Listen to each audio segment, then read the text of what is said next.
Okay, तो starting from the basics, chapter 2, first law of thermodynamics and other basic concepts. तो obviously जो कि हम थर्मोडायनेमिक्स की स्टडी आगे कंटिन्यू करेंगे, तो सबसे पहले द वर्ड थर्मोडायनेमिक्स इटसेल्फ देख लें कि ये क्या है। Therm means heat, dynamics a constant change और progress. In general, the word thermodynamics means the study of relation between heat and changes occurring due to the heat. ठीक है, तो the word thermodynamics basically simply आपको ये बताता है कि heat के इवॉल्व और एब्जॉर्ब होने की वजह से किसी भी सिस्टम या process that is under observation उसमें क्या चेंजेस आएंगे। सही। अगेन, अब क्या है फर्स्ट लॉ, जैसा कि हमने खुद ही मतलब जो चैप्टर का नाम है फर्स्ट लॉ ऑफ थर्मोडायनेमिक्स, तो उसको ही हम स्टडी करेंगे। तो again, law of conservation of energy is something very important and related to the first law of thermodynamics, because इस लॉ की एक्सटेंशन का नाम फर्स्ट लॉ ऑफ थर्मोडायनेमिक्स है। ठीक है, और क्या है ये law of conservation of energy? The total energy change of an isolated system remains constant. सही, यानी कि एनर्जी इन ओवरऑल किसी भी सिस्टम के अंदर रिमेन्स द सेम। सही। अब हम देखेंगे जो फर्स्ट लॉ ऑफ थर्मोडायनेमिक्स है उसकी स्टेटमेंट क्या कहती है। अब यहाँ पे मैंने दो स्टेटमेंट्स लिखी हैं। एक स्टेटमेंट रिलेट करती है हमारी बुक से, यानी जो फर्स्ट स्टेटमेंट है वो बुक की स्टेटमेंट, और दूसरी एक सिंप्लीफाइड फॉर्म है उसी स्टेटमेंट की। ठीक है, तो जो बुक की स्टेटमेंट है वो क्या है? Energy assumes many forms, the total quantity of energy is constant, and when energy disappears in one form it appears simultaneously in other form. यानी वही बात, एनर्जी कांस्टेंट रहती है, जितनी है उतनी ही क्वांटिटी में रहती। फ़र्क क्या है कि अगर कहीं चेंज हो रही है, यानी कहीं डिसअपीयर होती भी, गायब होती भी नज़र आ रही है, तो बेसिकली वो अपनी शक्ल तब्दील करके वापस इमर्ज हो रही है। सही। या सिंपल अल्फाज में क्या? Energy can neither be created nor be destroyed but it changes from one form to another, जो कि बिल्कुल एक बेसिक स्टेटमेंट है, जिससे जो कि क्या कहती है? एनर्जी ना ही तख्लीक की जा सकती है, ना ही खल्क की जाती है, ना ही इसको तबाह किया जा सकता है, ख़त्म किया जा सकता है। एनर्जी अपनी शक्ल तब्दील करती है, यानी वही बात जो ऊपर की गई थी कि अपनी फॉर्म, जिस फॉर्म में हम मुख्तलिफ़ फॉर्म ऑफ एनर्जी जानते हैं, साउंड एनर्जी, आपकी हीट एनर्जी जो हमने अभी डिस्कस कर रहे हैं, electrical energy, mechanical energy, potential energy, तो डिफरेंट टाइप्स होती हैं एनर्जी की। ठीक है, मैथमेटिकली इसको कैसे लिखेंगे? Delta energy of surrounding plus delta energy of system is equals to zero. यानी क्या बता रहे हैं कि एनर्जी का जो चेंज आएगा, जो ट्रांसफ़र होगा, वो इधर सिस्टम से सराउंडिंग हो गया, सराउंडिंग से सिस्टम की तरफ होगा।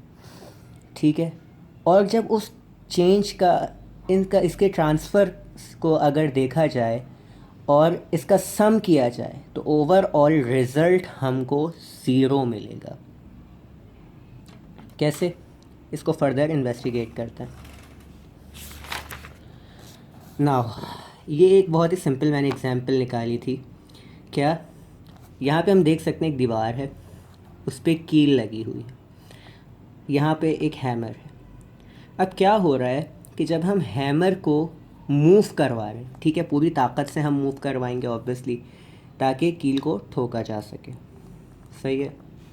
अब क्या होगा जब ये मूव कराएंगे, तो ऑब्वियसली बात है कि मोशन के वजह से, कोई भी डिस्टेंस कवर करने की वजह से जो एनर्जी क्रिएट होती है वो कौन सी एनर्जी होती है? Kinetic energy. यानी इसके मोशन में, यहाँ से लेकर यहाँ तक आने में काइनेटिक एनर्जी प्रोड्यूस होगी। सही। अब ये काइनेटिक एनर्जी जो हम हाथ के ज़रिए हैमर को प्रोवाइड कर रहे हैं अपने, वो किस शक्ल में, वो अपनी शक्ल कैसे तब्दील करेगी? क्योंकि यहाँ पे आके ये स्ट्राइक करेगी नेल को, जो आयरन नेल दीवार में। अब ये कैसे फॉर्म तब्दील करेगी? सबसे पहली बात, जब कील को स्ट्राइक करेगी, जब आपका हैमर नेल को स्ट्राइक करेगा तो साउंड प्रोड्यूस हो, and sound is a form of energy. सही। फिर उसके बाद क्या होगा? जब ऑब्वियस सी बात है मोमेंटम कंजर्व होता है, वो भी अपनी जब ये एनर्जी इसमें ट्रांसफ़र करेगा तो ऑब्वियस सी बात है कील पर जब स्ट्राइक करेगा तो कील अंदर धंसेगी दीवार के। ये काइनेटिक एनर्जी क्यों? क्योंकि कील मूव होगी, जो नेल है आपका वो मूव होगा दीवार के मज़ीद अंदर। सही। तो कितनी एनर्जी हो गई टोटल? जो काइनेटिक एनर्जी मोशन से क्रिएट हुई वो कितनी एनर्जीज में अभी तक कन्वर्ट हुई? साउंड एनर्जी स्ट्राइक करने पर, और कील को मज़ीद अंदर धंसाने में, नेल को मज़ीद दीवार के अंदर धंसाने में यूज़ हुई। ठीक है। और आखिरी फॉर्म कौन सी? जब हथौड़े से हम नेल को या कील को जब स्ट्राइक करते हैं तो नेल का जो सिरा होता है ना, हेड होता है, वो हल्का सा गर्म होने लगा तो हीट भी प्रोड्यूस होगी। अब मैथमेटिकली इसको कैसे लिखेंगे? Kinetic energy of swinging the hammer to strike the nail is equals to sound produce during striking. सही। Plus kinetic energy produce by nail due to moving inside the wall. Kinetic energy जो produce हुई दीवार के अंदर nail के धंसने से, plus heat produce due to striking of hammer of nail. ठीक है ना, यानी जब स्ट्राइक करेंगे उसकी वजह से जो हल्का सा गर्माइश पैदा होगी नेल के फोरहेड पर। सही। तो अगर ये सिस्टम प्रॉपरली, अगर आइडियल सिस्टम हो तो काइनेटिक एनर्जी जो हैमर की थी वो किसके बराबर होगी? इन तीनों के सम के। ये तो थी एक जनरल एग्जाम्पल। अब हम आते हैं पिस्टन सिलेंडर सिस्टम यानी थर्मोडायनेमिक्स के एक बिल्कुल इंतहाई बेसिक सिस्टम पर। सही। सबसे पहले तो अगेन सिस्टम सराउंडिंग का फ़र्क। यहाँ पे जैसा कि हम देख सकते हैं क्या कि हमारे पास सिस्टम क्या है? Cylinder container. ठीक है, इसकी बाउंड्रीज़ हैं जो कि इसके अंदर जो कुछ भी है वो सिस्टम है, बाहर सराउंडिंग है जितना कुछ है। ठीक है। तो अगेन सिलेंड्रिकल कंटेनर है, उसमें एक फ्लूइड हमने यूज़ किया। फ्लूइड कोई भी मतलब गैसेस या लिक्विड सब्सटेंस को कहते हैं। ऊपर पिस्टन है, मूवेबल पिस्टन, उस पर वेट रखा हुआ है। ठीक है। तो ये हमारा पिस्टन सिलेंडर सिस्टम हो गया। अब हमने क्या किया? Q amount of heat provided by surrounding, यानी हमने इसको हीट प्रोवाइड की।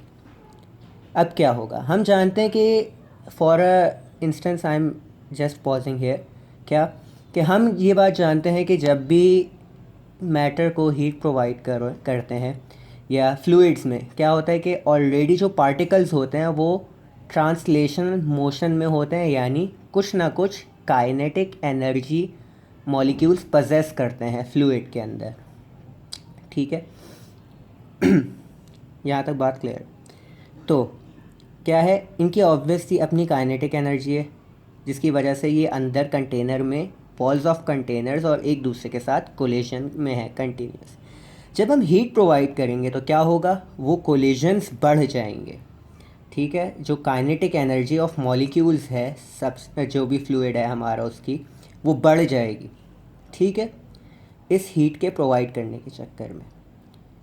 अब जब वो काइनेटिक एनर्जी बढ़ गई मॉलिक्यूल्स की, फ्लूइड्स की, क्या होगा? एक वक्त आएगा कि वो इतनी बढ़ जाएगी कि ये जो ऊपर वेट जो है, क्योंकि weight is also a force, इसको काउंटर करने लायक हो जाएगी। एक वक्त आएगा कि जब ये इसके साथ बैलेंस हो जाएगी, बिल्कुल जितना वेट ये नीचे डाल रहा होगा फ्लूइड पर, उतना ही वेट ये हीट की एनर्जी की मदद से इंटरनल एनर्जी बढ़ा के इसको ऊपर पुश कर रहा होगा। ठीक है। यानी काइनेटिक एनर्जी जब बढ़ेगी और ये वॉल्स के साथ कोलाइड करेगा कंटेनर की, और पिस्टन के साथ कोलाइड करने शुरू होंगे पार्टिकल्स, तो एक वक्त आएगा कि पार्टिकल्स बहुत ही हाई वॉल्यूम में कोलाइड करेंगे पिस्टन के साथ, जिसकी वजह से ये इसको काउंटर करना शुरू करेगा इस वेट को, और एट दी एंड आपको मूवमेंट नज़र आएगी पिस्टन की। यानी फोर्स की एप्लीकेशन जो काइनेटिक एनर्जी पार्टिकल पजेस करते थे, उन पार्टिकल्स ने फोर्स अप्लाई की पिस्टन पे और उसके नतीजे में डिस्प्लेसमेंट करवाई। सही।